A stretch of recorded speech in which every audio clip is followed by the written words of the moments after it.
10 terms in a real estate transaction. In this video, I'm going to be going over the 10 most common vocabulary words in a real estate transaction.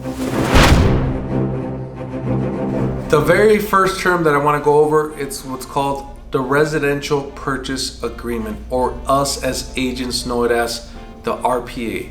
So what is a real estate purchase agreement? So this is actually going to be the offer that the buyer signs before they send it off to the seller.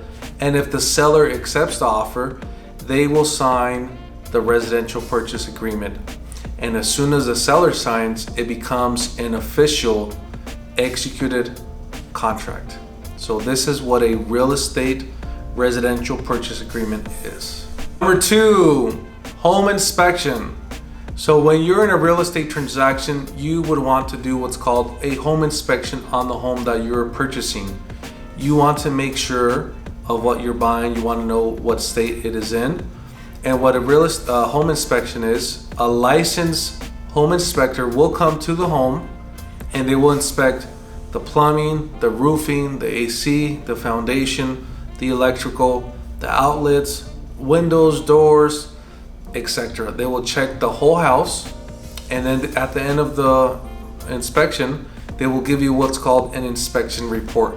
This inspection report is for you to go over with your agent and see if there's any items that are of concern that you guys want to address with the sellers, and maybe ask for them to fix it.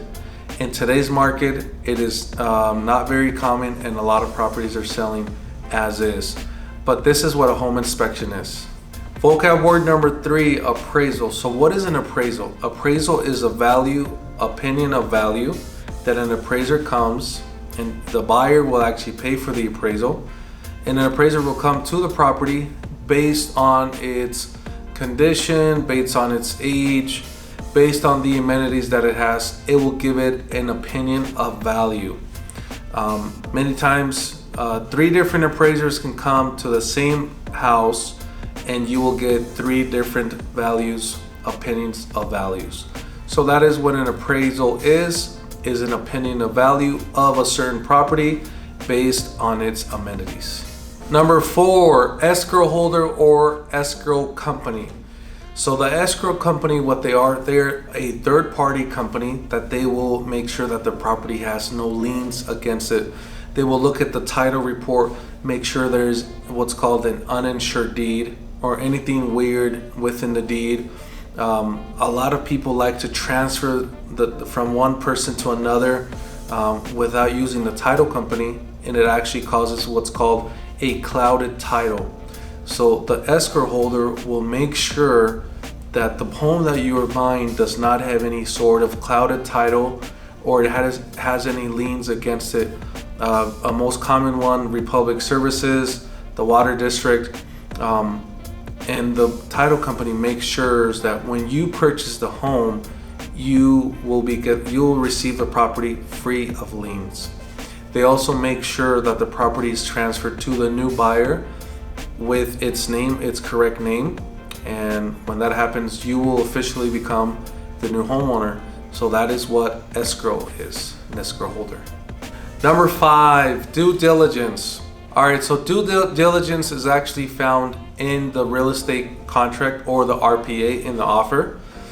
And there is a verbiage what it says that the buyer will have certain amount of calendar days so that they can perform what's called due diligence. So during this time is actually when you will be performing your inspection from a licensed home inspector. This is the time that you need so that you can check if you want to check for schools, if you want to check the area. This is the time that you will get so that you can do your homework on the home that you are buying. This is also the time within the seller has about 5 business days or 5 calendar days so that they can give you what's called a seller's real property disclosure form. So what this form is, it's just informing the buyer of anything that the property, any incidents that it's had before, and it's disclosing during this time. So if anything happened to the property, the buyer needs to know so that they can back out of the deal during what's called the due diligence period.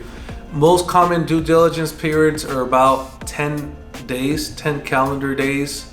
But now in this market, it's shifted a little bit. Now it's between 5 to 7 days, just based on the market trend. But that is what due diligence is. Number 6, the vocab word is contingency. So in the residential purchase agreement, vocab word number 1, there is different contingencies that must be met. In a contingency, what a contingency is, something that needs to be performed within an allotted amount of time. So like the first contingency that we have is actually the due diligence. You have those amount of days so that you can perform and do your homework and do your research on the property. The next contingency that we have, which is something that must be met, it is the appraisal. That is the next contingency.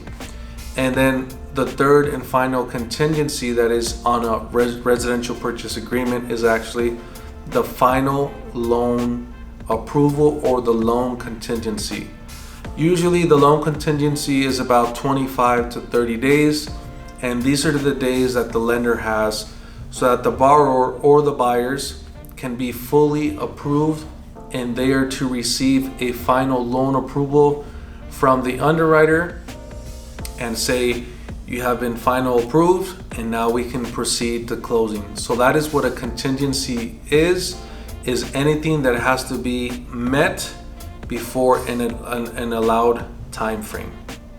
Number 7, earnest money deposit, or as us real estate folks call it, the EMD. So the EMD, that is the big three-lettered acronym for earnest money deposit that gets a lot of people nervous. So what the earnest money deposit is a deposit of good faith. So in good faith that everything will proceed as planned and you will be at the closing table very soon. So what the EMD is, it's saying, hey, Mr. Seller, usually it's about 1% of the purchase price. So if the house is $300,000, it'll be around if it's $300,000, it'll be around $3,000. So what it's saying is, Mr. Seller, here is $3,000, and we usually put it to the escrow holder, or the title company, and the title company will hold these funds. And it's just saying, hey, I really want the house. Here's part of my money. Please wait for me until my loan gets approved and we can close the deal. Don't worry, your earnest money deposit funds will actually go towards the end funds, which is the closing cost and also your down payment. So don't worry, it is going to go towards those funds. So it's not some money that you put up front and it disappears, but it actually goes towards your down payment and your closing costs. So that is what the earnest money deposit is, and it is to hold the property in escrow and just to show good faith to the seller. Vocab word number 8, seller's real property disclosure form, or in other terms, with the real estate folks, is called the SRPD. So I talked about this during the due diligence period. So what is the SRPD? The seller's real property disclosure form. This is a form that the seller must fill out when they're selling their property, and it must be given to the buyer and the buyer's agent within 5 calendar days from the opening of escrow or from the time that the seller or the buyer accepts and has an executed contract. So there is a reason why. There is a part in the SRPD that says, are you aware of any of the following issues? So if the seller knows that there was a leak sometime before, during the time that he purchased the property or any time before, and he knows about it, he is to disclose of that information to the buyer and to the buyer's agents. An example again, maybe there's foundation issues, or maybe there was mold, or maybe the roof had a leak and it was repaired. So the seller must, by law, disclose this information. And there's another part in the SRPD that says or any other material fact that can affect the use of it or the value of it. An example, there was a property that had sold maybe about a year ago, and the seller knew that sometime before the property had a pool. But guess what? When I went to the property, there is no pool. The pool was completely covered with dirt and there is no pool. So when I went and sold the property, we had to disclose to the buyer, hey, by the way, there was a pool in the back, but it's been covered, and that's how it was. So it's just the seller covering their assets, making sure, and it's always best to over disclose. Hey, this happened here, but it was fixed. What this does, it helps not being what's called sued. Okay, so you can potentially get into a lawsuit if a seller did not disclose and they knew of it. And also, as agents, as one of our duties, it is to disclose any material fact that we know. Let's say that the seller, or we found out that the seller knew about certain information, and we withheld that information from the other party. We will be actually in violation of our duties. So as a real estate agent, as a real estate professional, it is our duty to disclose any material fact to the other party, both buyer and buyer's agent. And that is what the SRPD, or the seller's real property disclosure form, is. All right, guys, number 9, the 9th vocab word is pre-approval. So what a pre-approval is a document that you receive from your lender or your mortgage banker, and it tells the person, hey, Ricardo, you have officially been pre-approved for this certain amount. And then also on the pre-approval, it will state the down payment that you will do. There is no interest rates on the pre-approval. And what the pre-approval says, it just says, hey, Ricardo, you have been pre-approved for this amount. Now you can actually go house shopping. So once you have a pre-approval, now you can talk to your real estate agent, or AKA me, and now we can actually help you go house hunting, which is one of my favorite parts in looking and helping the clients, is to help them look for their home. And just remember, if it's your first time buying a home, it's not going to be a mansion, it's not going to be a big one, but get yourself into a home, and then with time you will build equity, and then eventually you can sell, and make some money. But pre-approval, all the real estate professionals know that if you're not pre-approved, we cannot take you house shopping. So that is pre-approval. The last and final vocab word that I want to go over with you guys today is called the close of escrow, or the real estate folks know it as the COE. So what the close of escrow is, it is a date that both the seller and the buyer will meet. In the residential purchase agreement or in the RPA, there's a part where it says the close of escrow to be on or before a certain date.